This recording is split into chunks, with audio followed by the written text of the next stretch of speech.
Hello and welcome to the Football Revolution. I'm your host, Gio. Thanks for joining us. Welcome home and welcome back to my co-host, VIG. Good evening. Good evening. I've saved or that is it for a good you. evening? I've saved that for you until you return so that we had the full value in person, because this is in reference, obviously, to Unai Emery being appointed the Villains coach.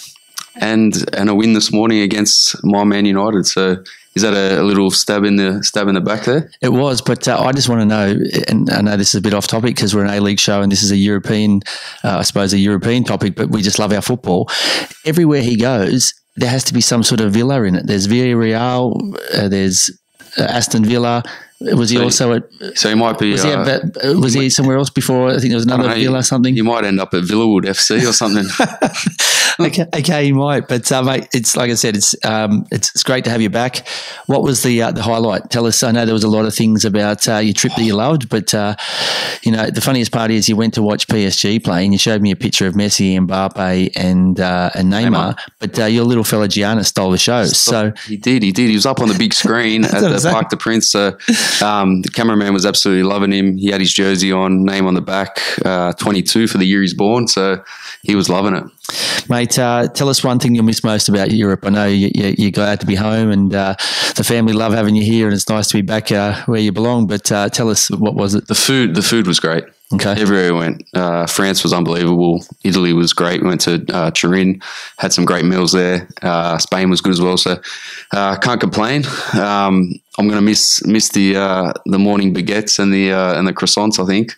Yeah, mate, I don't think there's any chance of you getting that here. Look, well, not for €1 anyway. You're paying $6.50 for a croissant. For €1? €1 croissants. You're joking. Absolutely delightful. Hey, you were robbing them. Did you feel guilty that you were actually? Yeah, I left the euro on the counter every now and then. So, mate, maybe you left your watch or something. Did you leave one of your fancy watches there or something? No, I did leave my phone in the cab in Paris. So I got to the hotel in Paris, checked in, went upstairs, emptied my pockets, no phone. Then they realised how many emails you get sent from work, and they were like, "Hand it back. We're not dealing with this." The bloke stitched me up for sure, because I called the phone. Taxi drivers answered. He's pretended he can't speak any English, but he could speak English 10 minutes ago. And he said, I'm on the other side of town now. I'm doing another job. I'll be back in 45 minutes, but you have to pay for the meter. So price you pay, but shouldn't have left it in the cab in the first place. Make sure you hold on to it tighter next time. So what's in the water at Melbourne City at the moment, in particular J-Mac's Penathon? So that's spot kicks in 4 games in a row that he's converted all 4. So at the moment, I know it's giving you a lot of points in fantasy. I know it's giving City a lot of points. Is it making City look better than they actually are? Number one, and number two is, how come they just keep getting Penathon after Penathon? Is there a record? If they get one this week or the week after, and we go 6 games in a row, 6 in a row. It's a lot, isn't it? That is a lot. It is. It's a lot. You still got to score them, but at the end of the day, I think it means that they're getting into the box, they're getting into positions to score, and their front three they're all quick players, so mate, they're hard to defend against. If we could just get a quick summary of all who the referees are, I'd love to send one over to the Premier League, because definitely Spurs had at least one penalty this morning against Liverpool. Definitely the one with Alexander-Arnold giving the old push in the back, and possibly the one where Kane was wrestled by 2 guys to the ground, but definitely one, possibly 2. We can't get any. But Melbourne City are getting 4 in a row. Yeah, look, I don't know. You might have to send a few of the A-League refs over to the Premier League. And if J-Mac does... That's karma for Spurs knocking Marseille out of the Champions League as well. It is true, but I tell you, if J-Mac gets a spot on the plane, and look, I think he deserves it any which way, he can also say a little thank you to the refs, because they're going to look and see how many goals he's banged away at the start of the year, and he's sitting at the top of the table, and it doesn't say 4 goals, 8 pens. It just says 12 goals or whatever he's on. Well, look, a penalty might be the only chance we'll have of scoring at the World Cup, so maybe J-Mac has to go. You know what? Don't get too carried away, because if you look at the curse from previous with Germany and Spain, the previous winners straight out in the group. France are going straight out in the group. Yeah, so Australia's going. So Tunisia and Denmark are going through. Well, Australia's just fighting against Tunisia. Well, isn't that a nice place to be in? Yeah, it's true. It's true. Look, we've got to turn up and perform. They're all 3 tough games. France aren't going to be easy, regardless of what history says. So. Yeah, it's going to be 3 intense matches. Speaking of the World Cup, there are a lot of players in form pushing for a place in our World Cup squad at the moment. Do you agree with Adelaide coaches Carl Viet's comments that A-League players have an advantage as they will be match fit and fresh compared to players playing in Europe who will be a little fatigued? True or I think rubbish? it's garbage. Yeah. I think it's garbage. Absolute garbage. Okay. Is that a nice way of trying to push for your players to get picked? Yeah, of course. They've played 4 or 5 games now. Players in Europe have played, 13, 14 games. And are you telling me after playing 13 or 14 games, you're not more match fit than you are after playing 4 or 5? I don't know. I'm no scientist. I knew I'd get you. I'm no scientist, but I knew I'd get you this one. So you've been called out here by VIG. So, like you have the previous weeks, you've had people hunting you down, trying to contradict you, and they don't realise that the stats man knows a lot about football. So maybe Carl will be next on the phone, ringing you up, saying, "Mate," and trying to explain it to you. Look, I'm happy to talk to Carl if he wants to call up.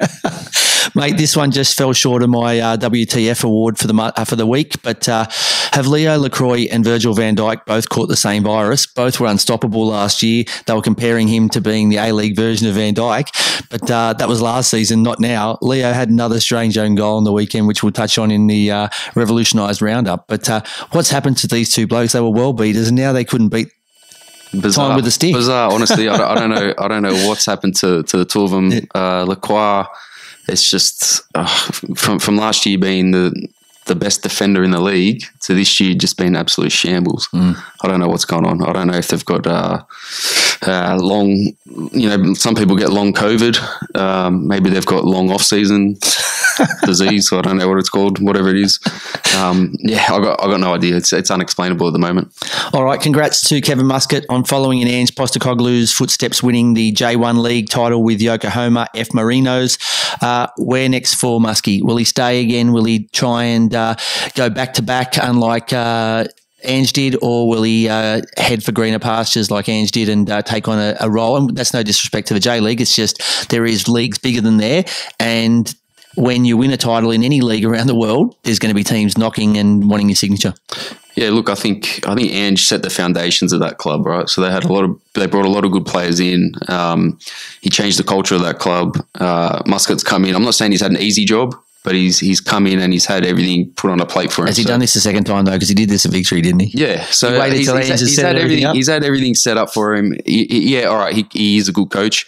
Where to next? I'd like to see him with a Socceroos job. Is it definitely different though when you have someone do the knockdown rebuild? They then have to pay for all the architects, all the builders, everything, and then all of a sudden when it's finished, you come in and put the pillows. No, you just put the pillows and a few things change around. And look, in saying that, it's been a fantastic achievement, but it is very nice when you've had a coach that's set things up well for you. Look around the world, some coaches have inherited absolute disaster zones, right? And there's nothing that you can pull out of there, right? It's just absolute disaster. Well, absolute disaster. It is. You've got a million players there that all have got big paychecks, but not many of them were actually putting anything on the table or delivering anything. So, yeah, look, congratulations to him. So you'd like to see him coaching the Socceroos? I'd like to see him. I think he's up there. The top 1 or 2 candidates for Australian coaches. I think Popper's up there as well. Okay, so you'd go for an Aussie coach again. But I think at the moment, Muscat is probably just ahead. Yeah, that's if they decide to go with the Aussie coach. If they want to bring in a foreign coach, then a bit of a different story, I think. If you were Muskie and you got offered that over another job, say somewhere in Europe, would you take the Socceroos job, or would you take the opportunity to coach? And because that's new ground, right? Ange is opening this new ground, but the thing is, it's a race now to see who can take on more of the promised land. Yeah, look, it's a difficult question. I guess it comes down to his personal choice and his ambition with where he wants to go with his coaching career, I guess. I think it's always an honour and always, I think for an Australian coach to be in the recognition for the Socceroos job, I think that's a big honour. So I think he'd be, a bit, not silly, but it'd be a tough gig to knock back. Yep. Mate, this week you'll be pleased to know you haven't received any bad press from the listeners. So not sure what you did, but please replicate it again tonight as we review another round in our Revolutionised Round-Up. So we know you're always doing a good job. We know you know your football, but you absolutely copped it last week. It was like pin a tail on a donkey last week with you. Yeah, I don't think I did the City game last week. That's why. Maybe I think that's a possibility, but maybe also these guys caught wind of the fact that you're paying €1 for baguettes and stuff, and they were a bit dirty with you because of that. Yeah, potentially. Should have brought some home for him. This week in the player escape room, we are joined by a young man in sensational form for his team, saving a penalty and pulling off a string of fantastic saves on the weekend to beat Western United. It's Adelaide United's keeper, Joe Gauci, which is pretty exciting for us. very good form at the moment. He's in great form. He had a great season last year, so he's good to see that he's carried it over to this season. What I love about Adelaide is they've got at least 3 really good young keepers at the moment. I think out of the 4 keepers they have, 3 of them have represented Australia already, and they're all under 22 or 23 or whatever the age bracket is. So there's obviously Gauci and Delianov, and there's one other that I think it's Hall. Stephen Hall. Yeah, who's Stephen Hall. Who's potentially the best out of the 3 of them. So, and they're spoilt for choice, and they've also coached by one of the greatest ever goalkeepers in the A-League by Eugene Galekovic. So plenty to like out of Adelaide at the moment. Quick table update. So Melbourne City still sit atop on 13 points. Western United in second on 10, but they've lost their undefeated record, just leaving the leader City as the only team undefeated. Adelaide are big movers into third on 8 points, as well as Central Coast, who have jumped up into the top 4 on 7. The Victory also on 7, and Sydney round out the top 6 on 7. Western United still at the foot of the table with a single draw. Now, I'm sick of saying it. They're probably sick of hearing me say it, but unfortunately, they're the facts at the moment, and that's where they currently sit it. So it's a big job now for Aloisi and the champions to rise from the ashes. Yeah, look, they're only 6 points off 6th spot, but the start of the season's been diabolical for them. And what I also will say is that Central Coast have only played 4 games, as have Newcastle Jets. So a win for Central Coast could put them up to second. Yeah, so look, we'll touch on that a little bit later, but it's also, if anything, Western United, you can take a positive away is the fact that I started fantasy horrible and then I've recovered. So there's always an opportunity if you have a bad start to find your feet again. It's a marathon, not a sprint, mate. Get rid of your sea legs. All right, so quickly, my weekly wrap has been replaced by our shout out, a weekly song to a team or a player for their good and bad performance. This week's shout out was a pretty easy one for me. Last week I gave you 3 choices, and your sport for choice this week, it's a really straightforward, easy one, and it goes to Craig Goodwin. The song I've chosen is Eminem, and I'm back. He is. Yeah, he's back. And what a surprise. Yes, he's back. But Adelaide's also back. So they started the season in probably first, maybe even neutral, and now they're almost up into fourth, and they're about to hit the clutch and go into fifth. But shout out to Craig Goodwin. So, mate, well deserved. So getting into our revolutionised roundup, quick snapshot of how it works. So we give you the score, the goal scorers, players of the game, the turning point, as well as what either myself or Coach VIG would have done to try and change that game, whether it be a draw for either side or whether it be trying to turn a loss into a win for the team that lost. A little bit different tonight because we are action-packed and we've got so much to do with Joe Gauci and a lot of other things tonight. Rather than do a full review of all 6 games, there'll be a full review of 4 of them and then just a snapshot, a quick update of 2 of those other games so we can try and get ourselves back under, 3 hours? How long does the show take now? I don't know. It's getting longer and longer, isn't it? I know. We need more sponsors because we have to fill in more time now. The show goes longer. But look, we'll do our best to try and keep it under the hour tonight. So the first game was Friday night's game, and it actually, on paper, looked like a bit of a classic game between Melbourne Victory and the Newcastle Jets, both sides with a lot of quality players and a lot of attacking flair, but it turned out to be a one-sided affair with Melbourne Victory running out 4-0 winners, and they did it in a bit of a canter. The goal scorers were Brimmer scoring from the spot in the 16th minute, so there's plenty of pens coming out of Melbourne at the moment.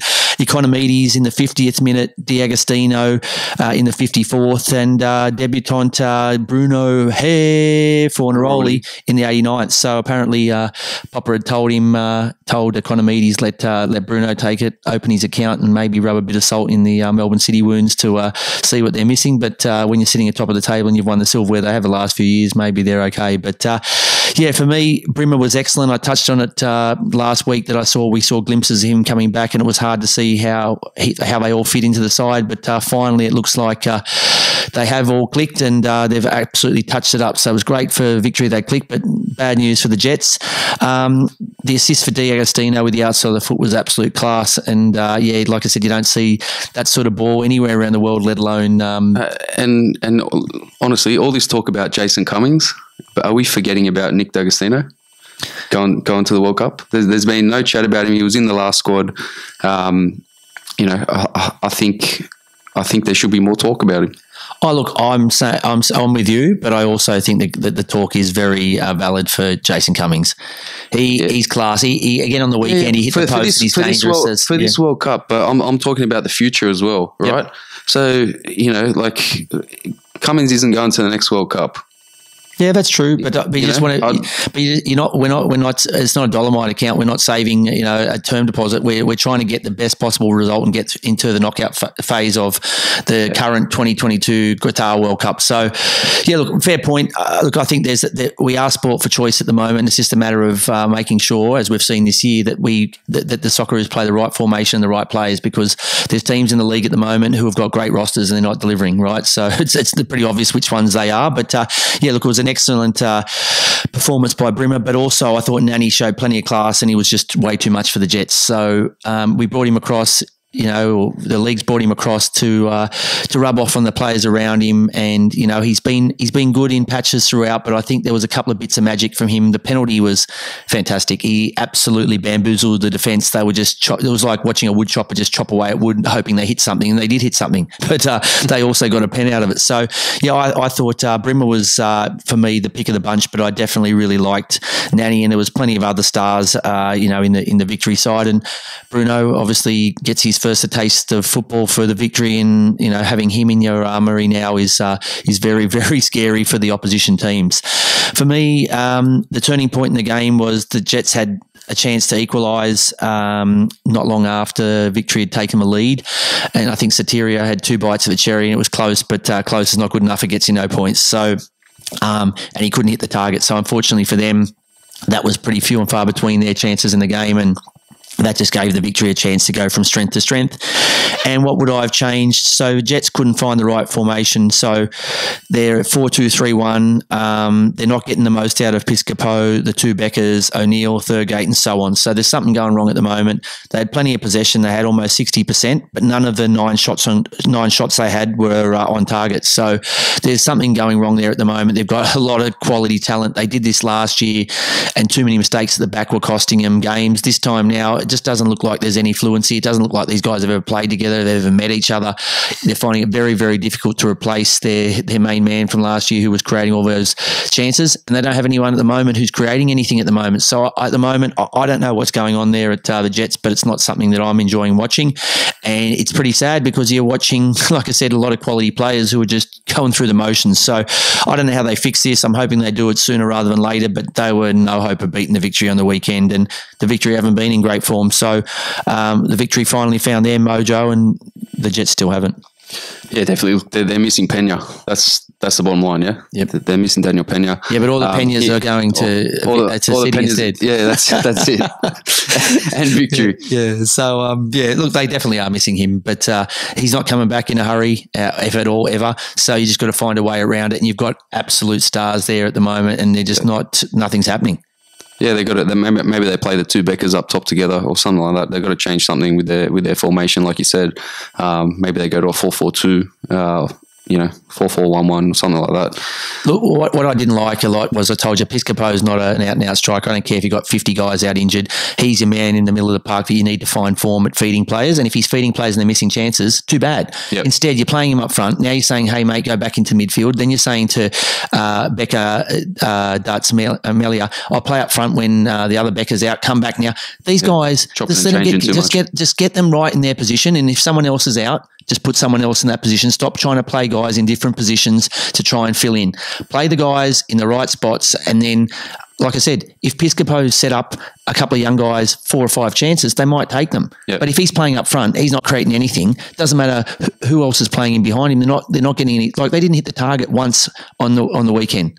That's not good enough for an A-League team that wants to be a real force, let alone even a top 6 contender. So, yeah, that's pretty much how it panned out. The next game was the first of the 2 Saturday games, and that was Melbourne City versus Perth Glory. Look, pretty much it was just a day in the office for one-way traffic for City. Yeah, it was a 4-0 win. An experienced, well-oiled machine is too much for a Glory team rebuilding its team. 37% possession and 1 shot didn't trouble the keeper. That didn't trouble the keeper isn't a blueprint to beat City. So Dilio sending a message to Arnie. I really liked also Van der Veen in the midfield. I thought he was excellent, and I also thought that Leckie was fantastic as well. So, look, really one-sided game. No point really breaking it down besides the time because of the fact that it was just a one-sided affair and the Glory never looked like they were in the game. Moving on to the second of the Saturday games, and it looked like another big blockbuster between Western Sydney Wanderers and the Central Coast Mariners. It was for the first half, but the final score was a 3-0 away win to the Central Coast Mariners, and the Wanderers crashed to their first defeat. Are you surprised? A little bit, yeah, especially at home from the Wanderers. I think 3-0 is probably a scoreline that doesn't reflect the game. I thought the Wanderers were in the game. I don't think Central Coast probably deserved to win 3-0, but they got away with it in the end. A few lapses in concentration by the Wanderers, and then the goal at the end where Cole tackles. I think it was Tonic, one of the defenders, and it fell to the feet of the attacker, and he's finished that off. So, look, I don't think 3-0 is quite reflective of the game, but the Wanderers have just got to be better at home, especially at Wonderland. The goal scorers, so the Mariners subs to the rescue. So Michael Roos came off the bench and scored in the 66th and the 72nd, and then Samuel Silvera again adding a third in the 81st. So the three subs all come on and done the job. So great tactics there from the Mariners coaching staff. For me, the players of the match, the two players that I really was impressed with, and like I said, there's a lot of good guys out there, and I think Quayle and Michael Roos changed the game, but Jacob Farrell had a stellar game. I thought he was fantastic getting forward. I think he did his shift in defence, so I really like what I saw from him. And the Vanuatu international Brian Kaltak was a tower at the back. And to date, the best defence in the league has been the Wanderers, but I think he showed them, this is how you do it. I think he was fantastic. I think the two of those guys at the back allowed the attackers from the Mariners to come on and change the game. If they hadn't, well, the game could have been already gone, or they would have been chasing their tails. But I think that those two at the back, as well as the goal, Vukovic, as well as the other defenders, and I think the two in the centre of the park, Nisbet and Maxi Ballard, did a fantastic job. But that were the two for me that I really liked. Yeah, I also liked Triantis, centre back for Central Coast, and having Vuka behind him is going to do him the world of good, because Vuka's going to be on him all day for the full 90 minutes. He's going to be screaming at him. No, even on the way home, even on the bus on the way home the car. He'll be sitting in the passenger seat. He'll have his head through the sunroof, whatever he can to get on this kid's back and make him a better player. So it's only going to benefit him for the rest of the season. Yeah, the turning point obviously was the substitutions that Monty made that finally unlocked the Wanderers, and I think Marco Ruden's come out and said that he made a mistake because he pulled off Traore and put Tonic on at halftime because he felt like that's the change that he needed to make. I don't think that worked very well because of the fact that when he made his changes, he didn't react. But that leads me into what I would have done to change the game. So Wanderers needed to react more quickly to the dual Quayle and Roos changes. 2 goals created by Quayle and finished by the latter before Ruden tried to combat the Mariners' move. So it was already 2-0. Then he goes, well, hang on a sec. They've changed now. It's too late. Yeah, I'm going to move my chess pieces. No, you don't, because they've just smashed all the pieces off the table and said, checkmate. So it was too late. And look, what I did like was that Ruden come out and said, look, it was my mistake. It doesn't get you back 3 points, but if you don't identify the issues and the problems and you start to BS around and say it was something else, you'll never get to the root of the problem. So the problem was he made a bad call. You're not going to get them all right. Hats off to him. But unfortunately, Monty won that on points because he made the right subs, the right changes, and they ran away 3-0 winners, which was a very impressive away win. So fantastic signs for the Mariners. I don't think all is lost for the Wanderers. They just need to get back to basics, but goes to show they need to be a rock-tight defence and they need to keep a clean sheet if they are going to win games, because last year they were scoring goals but leaking too many goals, and where they've won this year has been the tight 1-0s, 2-0s, 2-1s. That's what they need to get back to and make sure that they keep their fortress safe before they start attacking the other opposition. So moving on to the first of the 3 Sunday games, it was the Wellington Phoenix versus the Macarthur Bulls. Take us away, VIG. Yeah, so I flew in Sunday morning, so a bit of jet lag, but I managed to catch all 3 games. Were the Bulls on the same flight as you? A bit jet lag? Potentially. I think they must have stopped. They must have done a round the world trip and then stopped in Sydney and then went to Wellington. But yeah, I'll just touch on this at the start of the game. Something that I noticed, there was incredible support from both clubs for Ulises Davila after the tragic loss of his wife, Lily. So players from both teams were wearing armbands that said Lily on them. Davila tweeted he unfortunately wasn't able to play because he's still injured. So this tweet just touched me. I'm in tears. I have no words for this gesture. Thanks, Wellington Phoenix FC, the players and the people involved behind this. Love and respect from me and my family. You were the best, Lily. So just to see that at the start of the game, all the players lined up with the armbands on, showing their support for Ulises Davila. Just something that I thought was great, and proud of our game that we can do something like that. Yeah, it was fantastic. And obviously, current side and former side.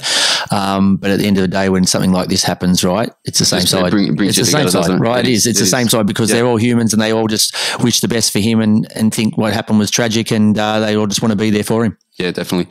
So just quickly, score was 4-1 to Wellington over MacArthur. Goal scorers in this order were Ben Old in the 48th, equaliser by Lockie Rose in the 59th, and then Clayton Lewis in the 65th, Ben Wayne in the 67th, and Kraev in the 75th. Quietly, Clayton Lewis, you've been talking him up. His free kick was fantastic, right? Except for when you watch the highlights on Keeping Up, they cut off the top. They cut off the top, right? So, like I said, the ball going we kind of don't see part of the goal. So I was like, I don't know, is that what the keeper saw? Is that why he couldn't see it? It just went so quick. The keeper couldn't see it because they'd cut off the picture. But the other thing is too, what a difference. And we said it before, David Ball makes. The fourth one, he runs through and he goes, you know what? I don't want to go. I'm happy to have an assist. Yeah, it was absolutely. Yeah, just a smart footballer. So yeah, look, you can't replace those guys. So as I was saying with the Jets before, when Ballie's out, there's no point trying to push other people around. You just play them where they play. Leave Ben Wayne up top. Leave this guy here and that. And when Ballie comes back, he adds you that class and gets you the result because everybody else knows their job. Stop shuffling the cards around and trying to put people in positions or out of position. Yep. Stick to what they're good at. The complicating things way too much.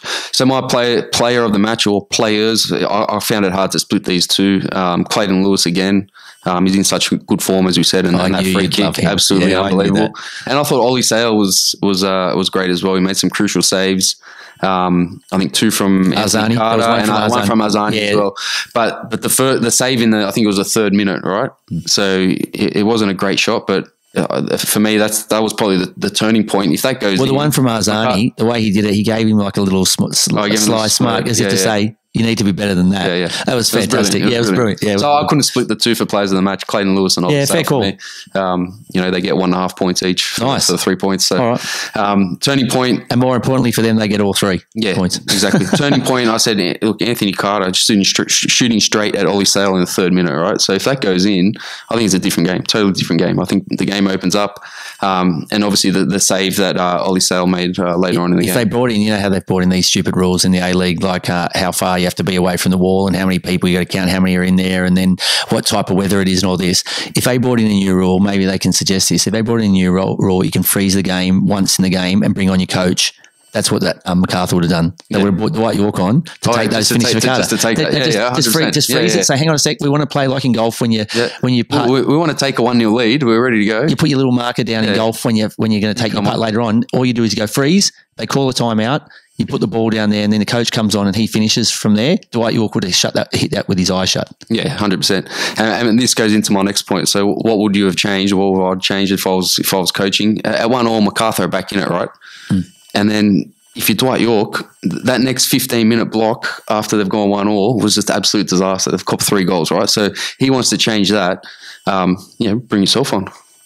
Oh, he had to do something. That's all he had to do. But he's got to react quicker than that. He's given him 15 minutes, whereas Ufak Tali reacted straight away. He brought on 2 subs, went on the offensive, and by the time York made his subs, the game was gone. So I'm seeing more and more this year the impact of a coach in the A-League. I haven't seen it as much in the past. If you get your changes right, or you get you can steal the points. If you get your formation wrong at the start, you're already dead before you even start, right? You've lost the points. If you're not playing players in the right position, it's coming down a lot to coaching. And being proactive as well, right? Yep. So Ufak Tale, he took the initiative straight away. He said, all right, 1-1, bang, we've got to get back into this game. Made the subs. The subs came on and made an impact straight away. So the coaches now want a pay increase, right? They're saying, oh, fuck, we want more money. So, all right, moving on to the second of the Sunday games, and this is where you were starting to probably doze off a little bit after your long flight back from Europe. So I was. So we'll just touch on this one quickly. The Brisbane Roar versus Sydney FC was this game, and how did you see this one? Yeah, so 3-1 full time to the Brisbane Roar. Goals to Charlie Austin in the 6th, Armiento in the 12th. Caceres in the 39th for Sydney, and then Brindle South with an absolute bomb in the 72nd. So I think the less said about this, the better. Was this a little comedy? So just a couple of little bits about that, right? So Redmayne makes a double save, makes a save off a penalty. Then does he not save it again? And then they hit the follow up. So he saves the penalty, saves the rebound, and then Armiento scores the follow up. Yeah, the Charlie Austin first goal. They're saying Correca's saying there was a push, right? So I'm just saying. So he's saying there was a push on there.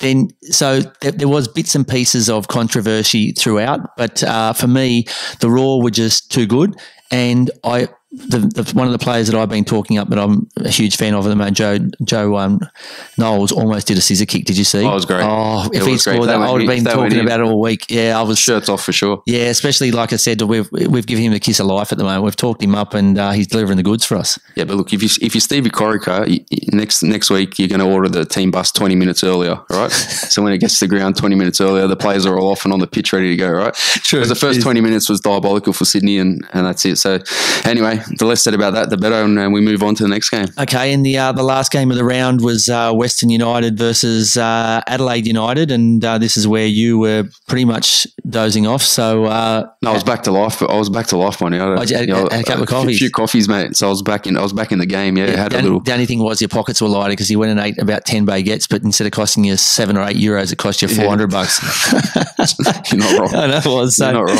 All right, how'd you see this one? So full time score was 4-2 to Adelaide United over Western United. The goal scorers Ibasuki in the 9th, Goodwin in the 22nd, Leo Lacroix own goal in the 31st, Milanovic in the 53rd for Western United, Ben Halloran in the 79th for Adelaide, and then Dylan Piraeus in the 91st.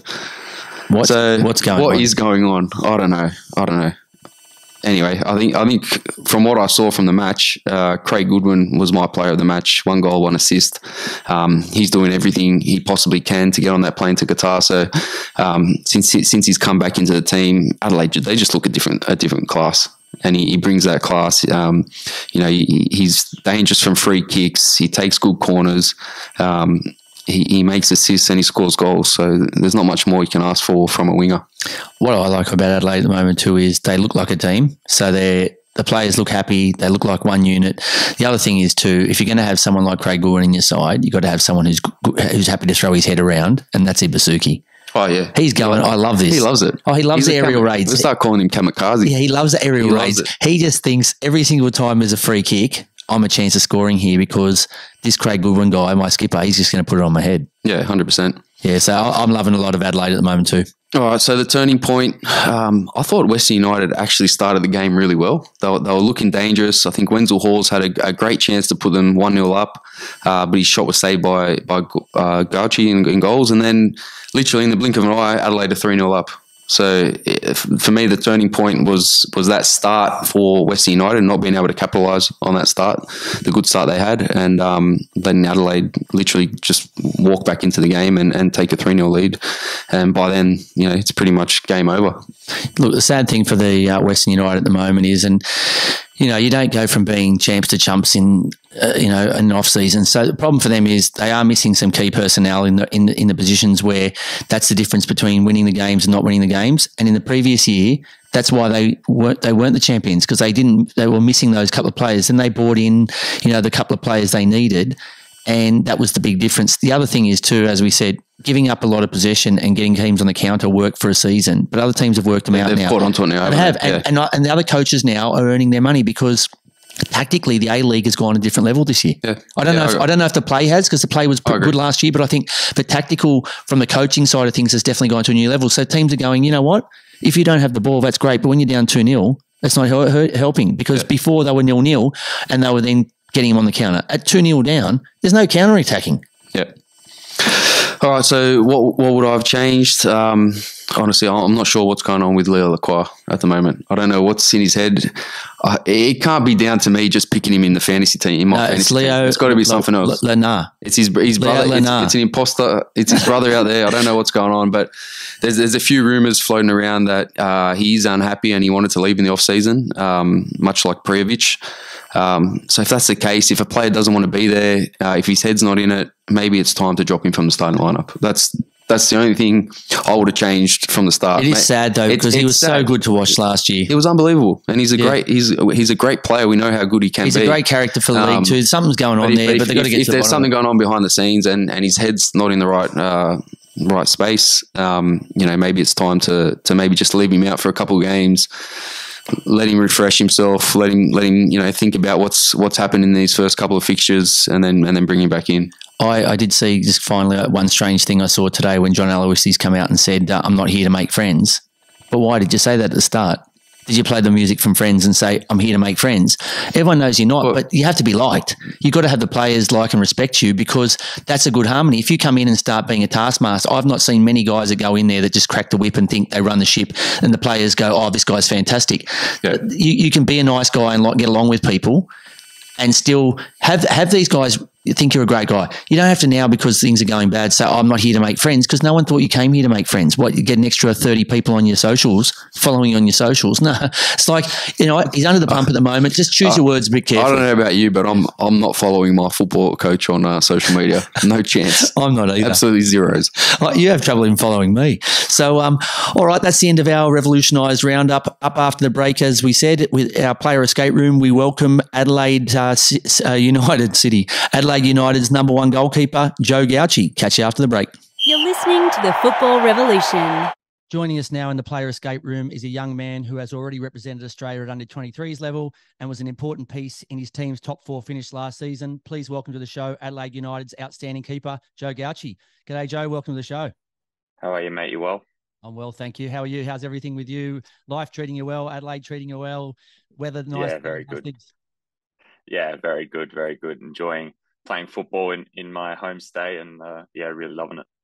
Mate, firstly, you're over 6'4", so I'm guessing one of the taller A-League keepers. Who has the height in your family?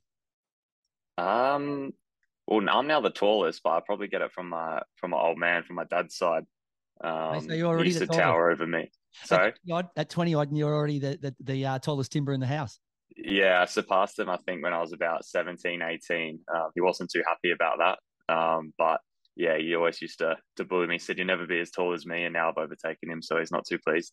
All right. Are you as strong as him yet? Because my little fella who's 12, he's an upcoming player, he thinks he's faster, stronger. And look, he ran in the state last week, so I think he's faster, but I don't think he's stronger yet. Have you got the old man in the arm wrestle yet? Nah, no chance. No chance. Not with my little twig arms. He's got me easily. Maybe I need to get you to have a word to my little fella Luca, because he thinks at 12 he's got me. So if you're played for Australia and you're an A-League keeper and you still haven't got your old man yet, then at least you've got your feet grounded. Maybe he needs some of that advice. Yeah, maybe. Mate, speaking of height, were you targeted for any other sports, or did you have talent in any other sports like basketball or something else? And I was going to say growing up, but you're only still young, right? So, not really. I mean, I dedicated myself to football pretty early on. Once I sort of moved back to Adelaide, I spent 7 years living in New Zealand. So when I came back, that kind of took over. When I was a bit younger, I used to play golf. My old man was a golf professional, so he kind of had me playing golf for a little bit, and then so I was sort of playing that and playing football when I was younger, and then when I came back, it sort of got a little bit more serious with the state teams and the likes. They start from like under 13, so that really took over, and golf went on the back burner. Still have a hit here and there, but of late, I've put the clubs down. I gave them back to my old man and said, "You're better with them, so you can keep them." Mate, it seems like there's plenty of talent in the family. If you're still playing a little bit, what's your handicap? I'm not playing enough to have a handicap. I'll have the odd swing here and there, and yeah, there's some handy golfers in the team that show me up, but I haven't played for a couple of years now, and I'm trying to keep it that way. Mate, my handicap is that I play golf, so I'll leave it at that. But all right, mate. The season unfortunately hasn't started to plan with 2 draws and a loss. No thanks to the referee last week, but I'm not going to throw you under the bus or let you comment on that and get yourself in any trouble. But how's the vibe in the squad, even though the start hasn't been obviously what you'd planned? Yeah, I mean the start wasn't ideal. You always want to start red hot, and especially before the break, you want to get as many wins as possible, and that's still the goal. But yeah, the vibe in the change room is still really good. I think from week to week, we're showing improvements, and that's all we can really ask. I think the effort's been there. I think the games that we've played, I'd like to say we've controlled the games and been quite dominant. Maybe haven't put away our chances and have been punished at the other end. So yeah, the weekend was a tough result and bit of a tough pill to swallow, because I think, with 11 men, we would have liked to think that we would have come away with 3 points.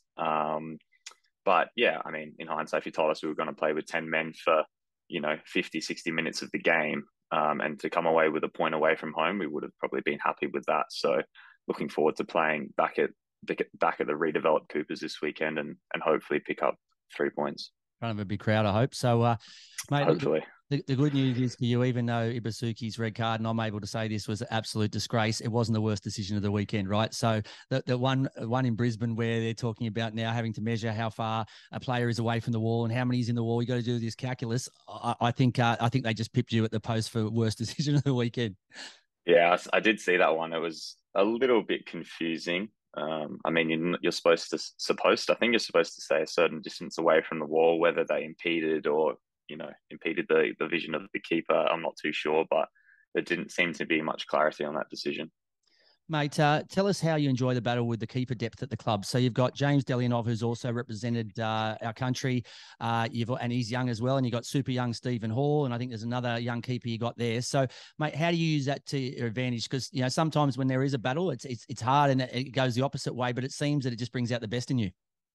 Yeah, it's been good. I mean, we have a really great dynamic. As you said, we're all pretty young. So there isn't really a keeper that's, played over 100 games in the league and has really got their spot cemented. I think it's good competition. And I know, and the other boys know, that if the keeper that is playing isn't playing well, then, they're pushing to get the spot. So yeah, it's been a good dynamic. I think we've kept the same group of keepers, or the same union, for this is now our third season together, and our third season working with Eugene as well. So it is really good.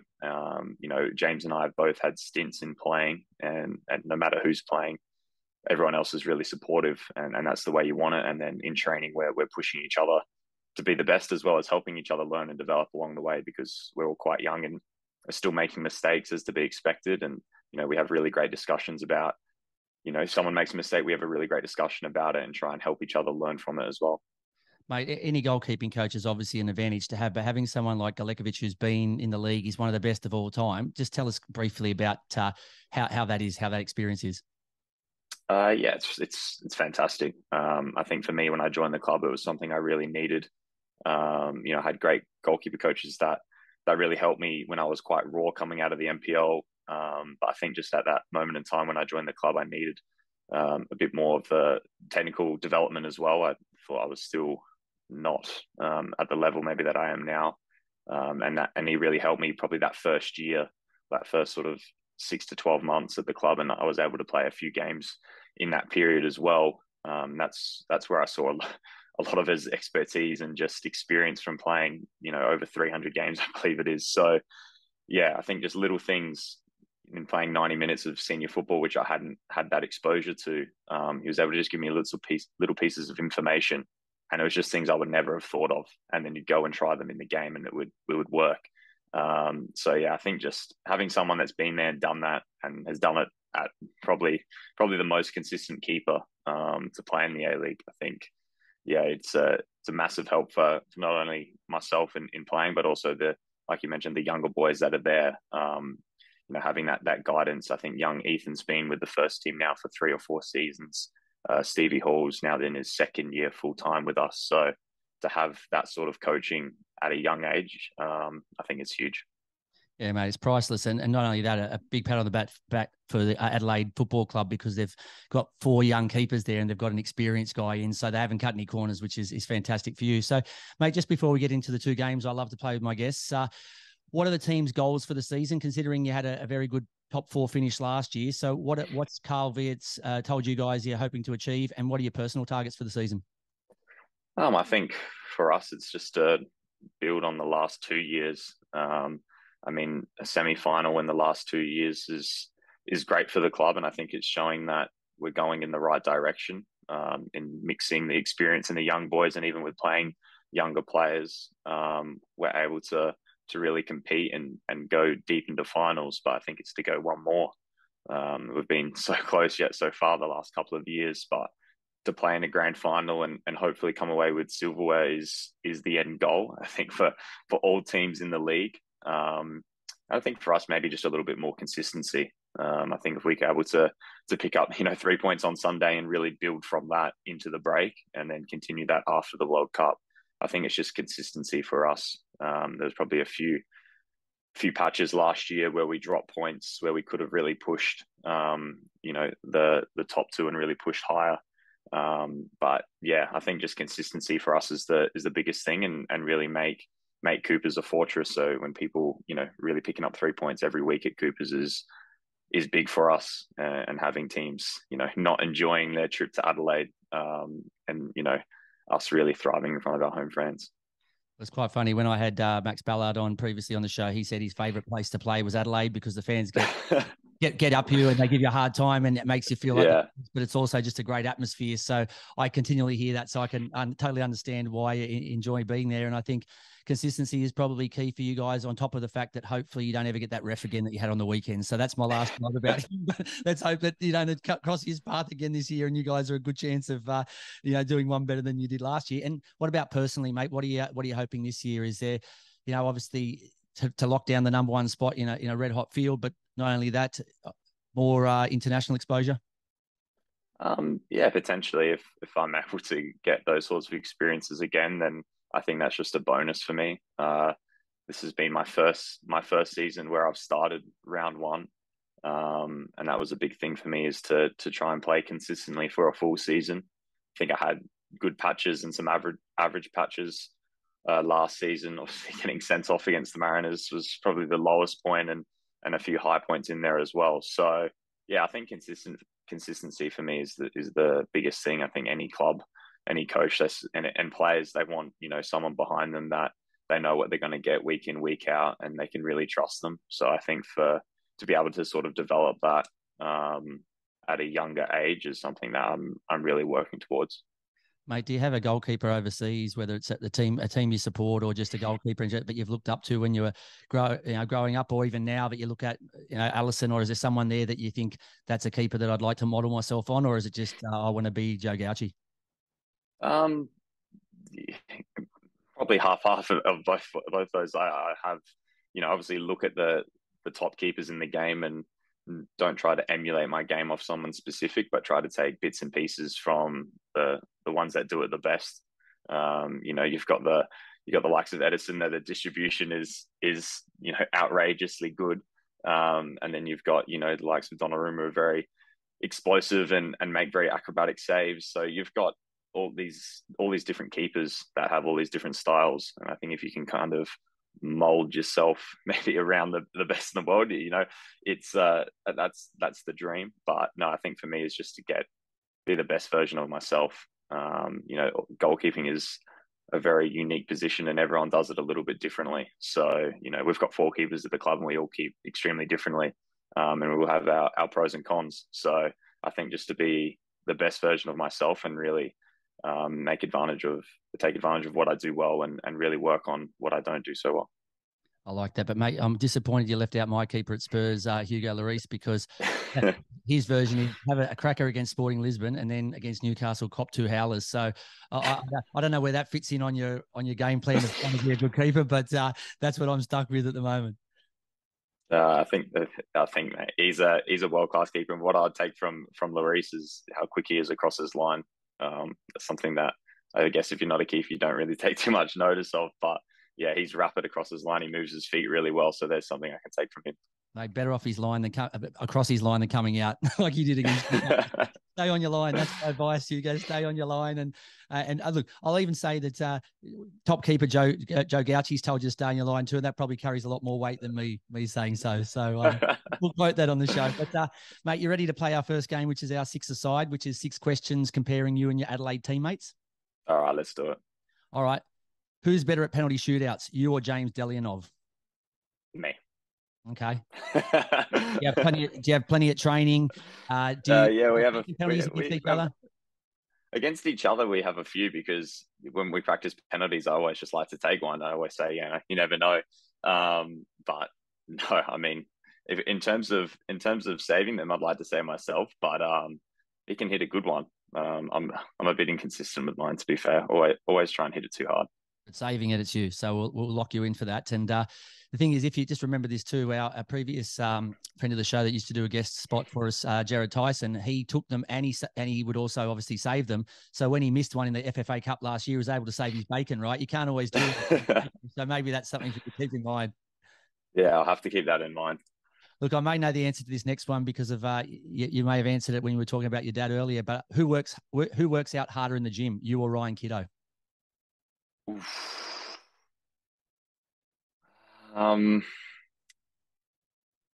gonna go myself.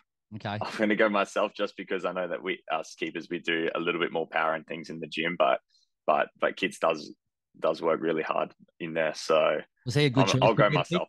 If is there someone in particular that I could have picked and it just would have been a knockout either way? It would have either you would have said definitely them or 100% me. Like there, you had to think about it. Is there someone in the gym that works super hard than the rest, or someone that's just absolute lazy as and does nothing?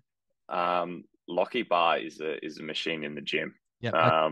We quite often through the preseason when we're really pushing the weight around. I was sort of following him and he was pushing me to do more and more and more. So yeah, he works his backside off in the gym. So if you ever get to beat your dad in an arm wrestle, I can thank Lockie Bar. Is that what you're telling me? Yeah, that's it. That's it. All right, keep up the work, Lockie. All right, keep it coming. Who is the better roommate, you or Luis Dorigo? Oof. So at the moment, I'll give you a few seconds to decide who's your current roommate and who is Luis Dorigo's current roommate. I've been pretty consistent. Well, we had 3 away games to start, and I was with young Ethan Allegich for those 3 games. So someone new from last year. Louis been moved around a little bit. I guess it just depends on the squad from week to week. There's always a few changes, but I'll go Louis. I'll say Louis is a better roommate. I keep kind of to myself. I know he's good for a chat, so I'll go Louis. I'll give him that one. All right, no worries. Who takes longer in the shower, you or SAS? 100% me. 100% you. Izza definitely has a quick shower. Oh, I'm pretty sure he just runs under the water and it sort of brushes on him somehow.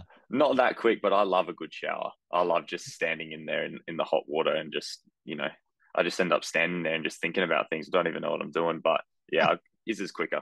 Does Cooper Stadium have a good hot water system? It's not too bad. I think it's not the best in the league. I mean, the Allianz one's got the overhead, like the rain shower head when we were there. I couldn't believe it. It was better than my one at home. So, Cooper's isn't too bad. Mate, before you're telling me about all these fancy ones at different stadiums, when I used to play quite a bit growing up and played at a decent level. They used to basically you want to be subbed about 10 minutes before full time because the first 2 showers were hot and the rest were freezing cold. So you're hoping the game was in the bag so you could just put your hand up and say, mate, I'm feeling a tight hamstring, and then you're straight off, get a warm shower, whereas everybody else is going in there and it's just ice balls, right? It's just freezing cold and horrible. So I don't think Cooper sounds too bad, even though there's some better ones around. But and there's still because you played Allianz, right? Obviously, so it's probably the state of the art, right? So it's probably we're aiming too high in the sky, but we'll take yours. Who's funnier, you or Ben Halloran? I'll go Benny. Benny's a funny guy. He has a bit of a dry sense of humor that makes me. I'm always laughing around him, so I'll give it to him.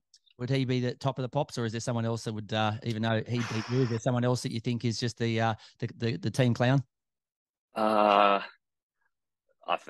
give it to Juande. I think Juande he's hilarious. Sometimes the language barrier makes it even funnier. Yeah, I know, 100%. Yeah, he's gold. You can't write that. It's just coming from a different country, right? To be able to speak a second language is impressive whatsoever. But then sometimes they get a little bit, too excited and then they go a bit too far, and that's all part of it, right?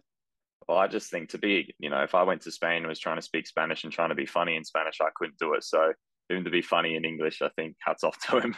All right, so we're trying to get you a transfer eventually to the Premier League or something. No, Scotland, nowhere near any of the European countries. Are you as bad at languages as I am? I don't think I've given it enough of a crack yet to say if I'm good or bad, but yeah, these guys. I know Hiroshi. He speaks obviously Japanese. His English is pretty good, and he speaks fluent Spanish as well. So this guy's doing better than me. All right. And the last one, who has better dress sense, you or Craig Goodwin? I'm going myself. Okay. I'm going myself. All I don't right. know if Goody will be too if he'll agree with me on that, but yeah. Right. I won't go into any reasoning, but yeah, I'll go myself. Well, I have seen, didn't you have you were in a blue suit, the Men in Blue or something last year? There was 3 of you guys, so it was like a boy band. It looked quite good actually. So I can't remember exactly what Craig Goodwin. Usually, I'm watching the left foot ping balls in, so that's probably gets me more excited than what he's wearing. But I have seen a couple of stylish photos of yours, so I'm prepared to probably jump on you there too, and at the risk of Craig Goodwin giving me a bit of a wrath. Yeah, that's just all down to the photographer. The photographer makes you look better, but 100%. nah, I'm giving it to myself. All Sorry, right. Goody. All right, mate. As a bonus, tell us one thing you're much better at than another teammate. So I'm happy to give you a free ball here. Just tell me one thing that you're a lot better at, whether it's, I don't know, eating when you guys go away, putting the food away, or tasting music, anything. Just tell me one teammate you can just throw under the bus here, because you've been too nice these times. I don't like throwing people under the bus. All right, well, I'll let you pass it. I want to keep your nice guy reputation intact. So if that's the case, I'm happy to let you pass. No, I'm gonna.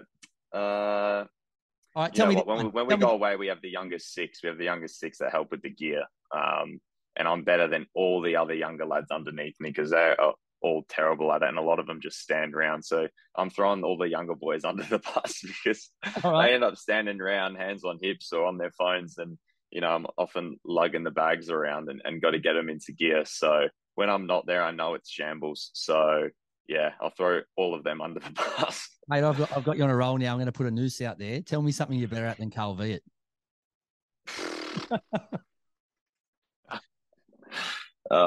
Definitely not golf. He's a handy golfer. So definitely not that. I mean, I'm probably better in goals. Okay, I'll take that. That's perfect. That's right. That's an easy honest one. answer. Yeah. I'm not better at scoring goals. I can't even say that now. He probably scored more than me if we played up top. So, yeah, I'll go better in goals. Love it. All right, we'll lock that in. So let's get into our second game, which is called Two Touch. So I'll give you a word or a sentence or a couple of words, and you just tell me as quickly as you can in 2 words what comes to mind for that. You ready to go? All right. Okay. Reading. Enjoy it. Okay. What's the last thing you read? I'm in the middle of Federer's book. Okay. It's just behind me. Okay. It's called The Master. It's called The Master. I'm sort of trying to get through that. Trying to build. I've always enjoyed reading, but it's I don't know. You got to build the habit of it. It's easy just to watch Netflix or I was going to say like that instead. Is it more enjoyable watching it on the screen than it is reading? Because I think that's become a hidden art form, right? Reading books, but it does give you a different experience. Yeah, no, definitely. I'm more of a documentary and that sort of thing, but yeah, trying to pick the book up and read a couple chapters here and there. All right, maybe you can give me a signal in one of the games when you finish your book. That way I know you're done, right? I don't know, mate. I don't know. Nothing like throwing your boot in the grandstand or something, which I've seen teammates do before, but maybe just something a bit less. Just one of these ones, just closing the pages. Yeah, that'd be fantastic, yeah. So maybe in the next 2 or 3 weeks, I'm expecting to see that, all right, Joe? All right, no pressure. Carl Viet. Great coach. Okay, so what stands out most for you from him now? I know, obviously, being at a young age, you wouldn't have had a hell of a lot of coaches. You've only been at a few clubs, but what do you think makes him as good a coach as he is? I think he just holds us accountable without, restricting us too much as well. We have obviously our style of play, but I think he gives the players a lot of freedom as well to express themselves. I'm obviously given instructions from myself personally. I'm given instructions from Eugene as well as Carl and Mark Milligan. But then at the same time, I've got, when I'm playing, I make the decisions and they're not too hard on me if I go outside of the structure that we have. If I see something and I try to execute it, they're very understanding. If it comes off, they're obviously buzzing, but even if it doesn't come off, they can see the intent. So I think they give all the boys that sort of confidence and freedom to express themselves, as well as, keeping us accountable on how we're playing overall and our just structures. Brilliant. All right. Sushi. Love it. Okay, is that top of your pops? Is that something you eat regularly? Is that something maybe Basuki takes you out for after training, or what's it? Yeah. To be fair, we've got this Japanese restaurant in North Adelaide, I believe, called Sato, and yeah, when we go there with Roshi, he's speaking is fluent Japanese, and yeah, we get all these different things brought out, and all the boys really love it. But yeah, no, I do enjoy it, and it's probably one of my go-tos if I'm grabbing something quick on the way home from training or post game. Mate, good carbs and protein. And I'm not going to harp on this, but I have said it in the past. I remember a couple of years back, I was at the airport and I saw the Adelaide boys and they were hoeing into Hungry Jacks and I almost fell off my chair. So if you guys are eating sushi these days, it's a massive improvement. Yeah, a bit of an upgrade since then. All right, dancing. Stinking at it. That's 3 words, but I'm terrible at it. That's fine. You're no good. Yeah. You got 2 left, 2 right feet. What's the problem? Yeah. I feel the boys will probably tell you around the change room. I'm probably confident, but yeah, it doesn't look good. I can tell you that. Catch myself in the mirror the odd occasion. I just have to stop, go sit down. It's just So not great. The missus is never getting you on the dance floor to do some ballroom dancing or anything like that. She tries, but yeah, I think she gets embarrassed and then tells me to sit down. So it doesn't last long. All right, video games. Now you don't seem like a gamer to me, but you're young enough to be one. So. Yeah, you've misjudged me there. Yeah, no, I enjoy my video games. Play pretty consistently. What do you play? Bit of downtime. Yeah, what do you play? Play Call of Duty. Warzone is my game, and play with a few boys from around the league and boys that I've played with in the past. So we've got a good group of us that play pretty regularly. Well, I heard a good story when I was speaking to Max Ballard the other day about how, and my young fella plays it a lot, but I don't pay that much attention. But he was saying how one game, 11 of the Mariners players all logged in at the same time. So they're playing the whole team full. Now, that's commitment. Now, I don't know, maybe there's something in it for the A-League, maybe or Network 10 to get a tournament happening where it's 11 on 11 on the video games. But Adelaide have you in goals. So that's a great start, right? I don't know who else, but that's a great start getting you on board. Yeah, no, I mean there are a lot of boys that play FIFA, and I don't mind it, but I'm pretty average at it, so I tend to stick away from it. I'm more of a Call of Duty. I mean, if we get a esports going with the A-League players, I feel like I'd be pretty competitive in it, so I'd be keen to give it a red hot crack. And the thing is, if you're no good at FIFA, then you just pull the rifle out and start sniping him. So I reckon it's pretty handy there. I like to think so, at least. November World Cup. Now, I know everyone's getting excited because it just means a great sporting and a great football tournament, but being played in November. Don't like it. Yeah. I'm not a fan. Yeah. So yeah, I don't like it. How do you think it's going to affect? Do you think it's going to affect who does well? What do you think is going to be the biggest, other than obviously you're going to get players who are in season instead of out of season. So there's players picking up injuries and things. How do you think it's going to affect the World Cup the most? I think just, when it falls in, when it usually is, you've got some time to prepare for it. You go into camp and you probably got 3 to 4 weeks to really prepare for the first game. I don't know how long it's going to be this time, but I know it might only be 1 to 2 weeks. So it's going to be very short. I feel like for a lot of the teams, that's not ideal in this last sort of camp that international break that's just gone by was maybe the last opportunity to really, work things out in terms of squads and stuff. So no, I'm not a big fan of it. And I think just in terms of stopping the season, for everyone, for all football around the world really stops mid-season. I'm not really a fan of that. Give us a tip. Who do you think will hold the World Cup aloft? I don't know. I feel like it's so hard to predict. I'm gonna go an underdog. I'm gonna say Denmark are going to be competitive. I'm not sure if they can go all the way, but yeah, I feel like they're going to be up there. All right, nice. VAR. Now, I don't know, prior to the weekend or after the weekend, I don't know if that changes the question, but I'm gonna say inconsistent. I think that's probably the biggest thing. I think, yeah, from the weekend that you can, a lot of people are probably saying, well, it's there, why isn't it getting used? Or, how are they not changing the decision? But yeah, I think just consistency is the biggest thing with it. Across leagues and things like that, I think needs to be still getting ironed out in terms of how it's being used. I think generally it's pretty good for the sort of black and white decisions in terms of offside and things like that. But yeah, I mean, there's still that element of opinion, even with the VAR. So yeah, probably just a little bit more consistency. Okay, well, I know it's 3 words, but work in progress. We'll put it down as. And finally, away games. Enjoy them. Yeah, they're which team do you like, or which stadium do you like most? Which one's the easiest to get up for? Playing Melbourne Victory away is always a good challenge. That was sort of my debut game was Melbourne Victory away, and then my first game last season was Melbourne Victory away as well. So yeah, they're always always tough, and they bring a good atmosphere as well, especially of late. So yeah, I mean that when I made my debut, it wasn't their best period, but yeah, I think now they're firing, and you can see the atmosphere. So in the Melbourne Derby, how great of a spectacle that was. So yeah, enjoy the away trips. Obviously, playing at home, preparing at home, nothing really beats it. But I don't mind getting away with my teammates, and you really get to speak to some people that you wouldn't speak to sort of from day to day. So it's good.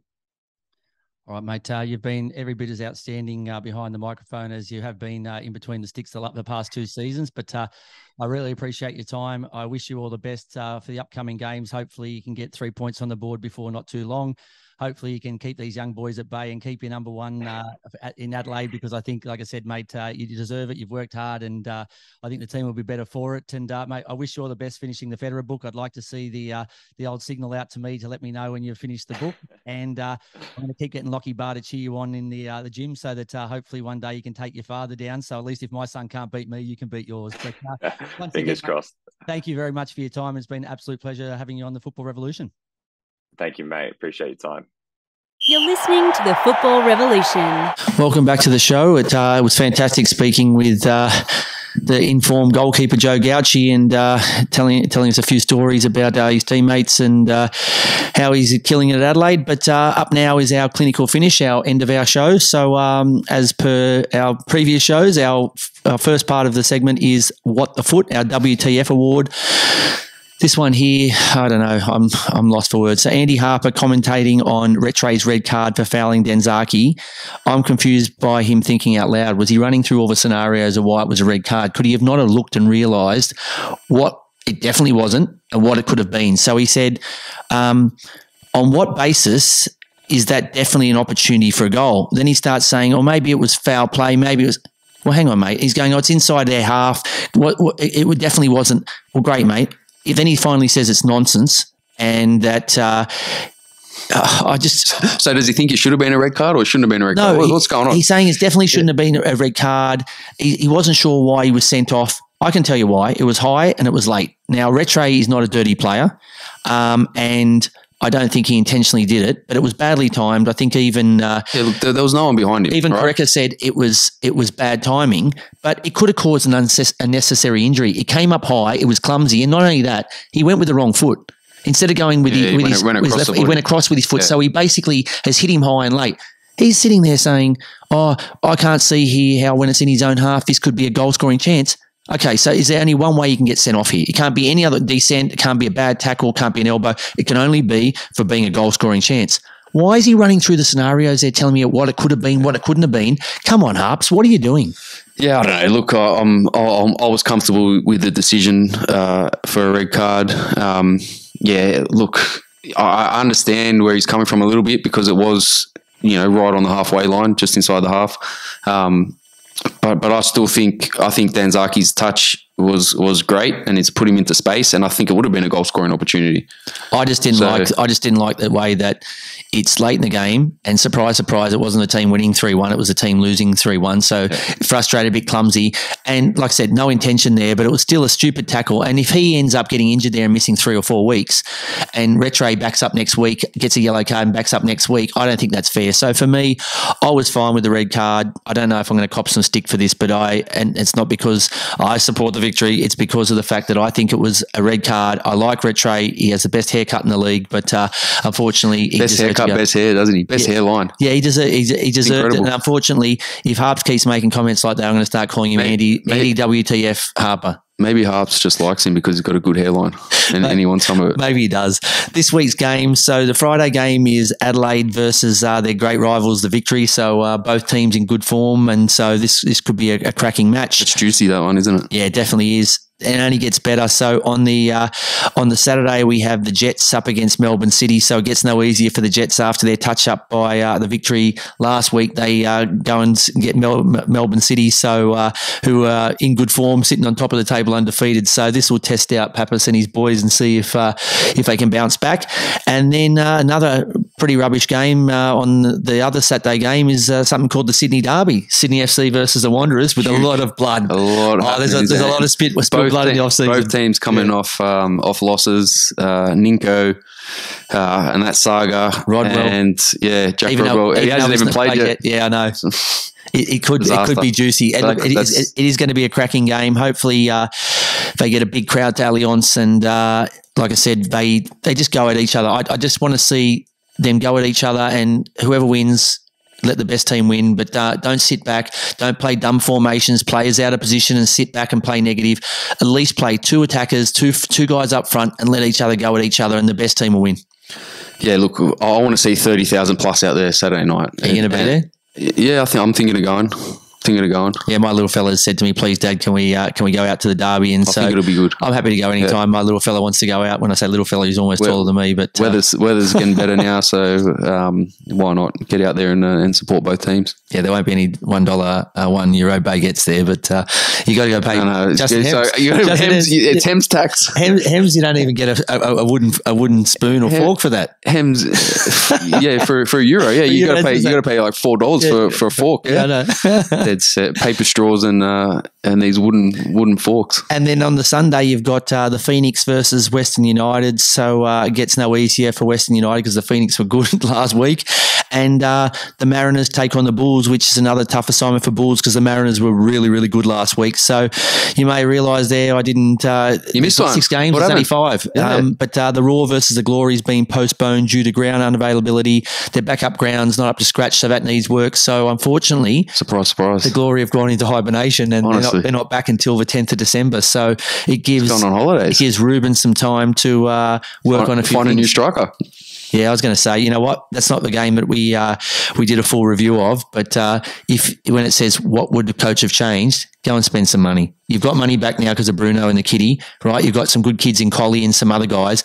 Go and get a few proven players that can rub off on the young guys and start to put these guys in good stead. Like the most experienced at the moment is ready, and I reckon he's ready to go. He's ready. He's definitely ready. He's been fantastic, but I'll be honest, at the moment he's a long way behind the big keepers. He's a long way behind. What am I doing here? What am I doing? Honestly, well, there's other guys sitting around at other clubs who can't get a gig, right, because the first keeper's too good. Surely they come in now and become a regular.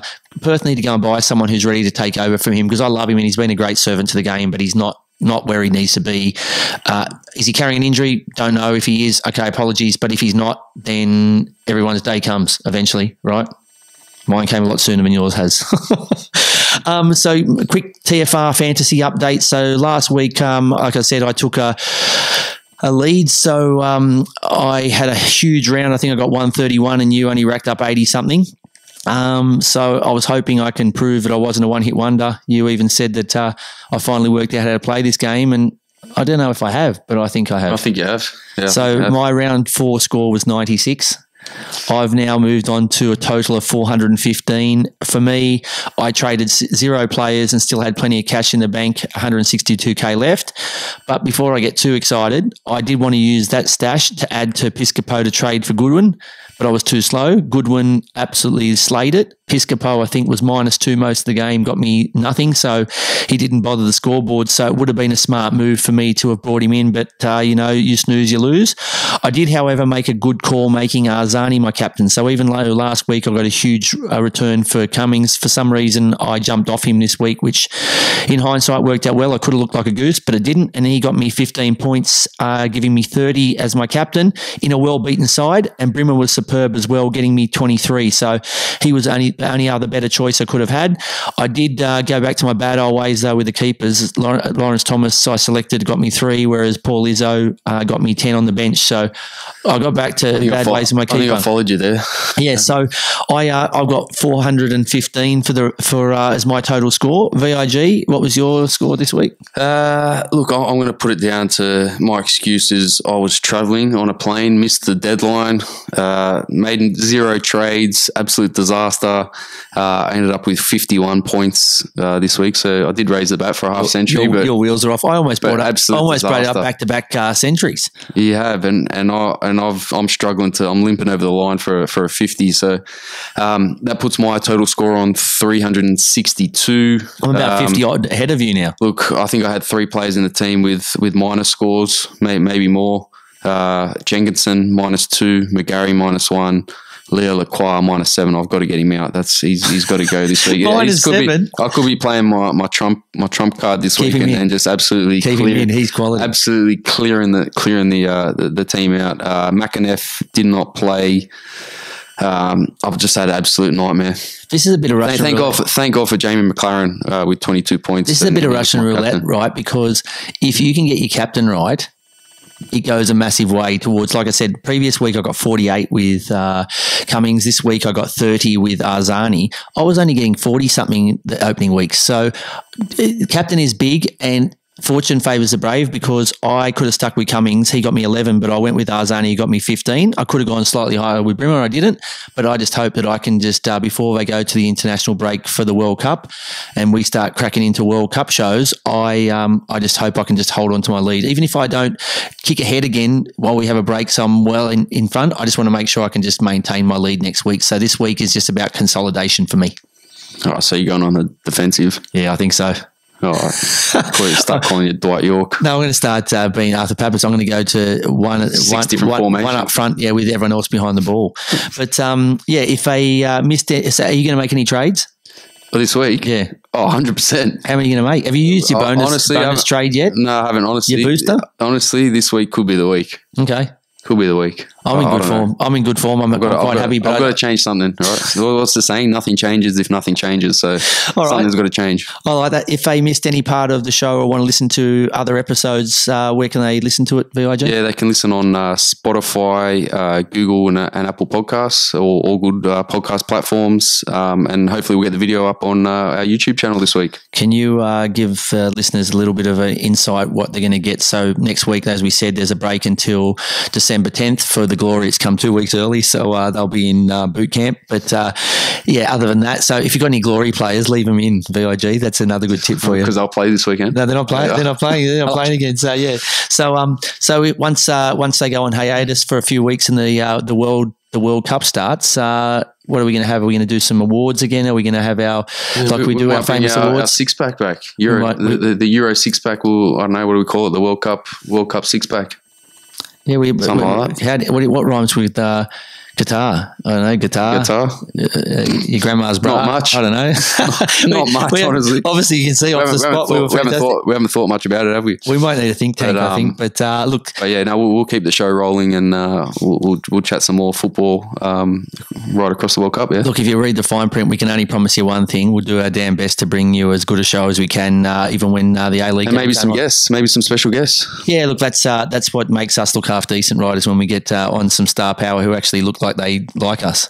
Yeah, well, when you put someone with a bit of star power in between us, it makes us look great. Yeah, we look, especially we had last year. We had your brother there, and we looked fantastic when he was next to us. Yeah, and look where he's gone now. I know. Network 10, I've got him now as their golden boy, and he deserves it. But you know what? Just do us one favour. Don't send us any of the other guys you don't want anymore.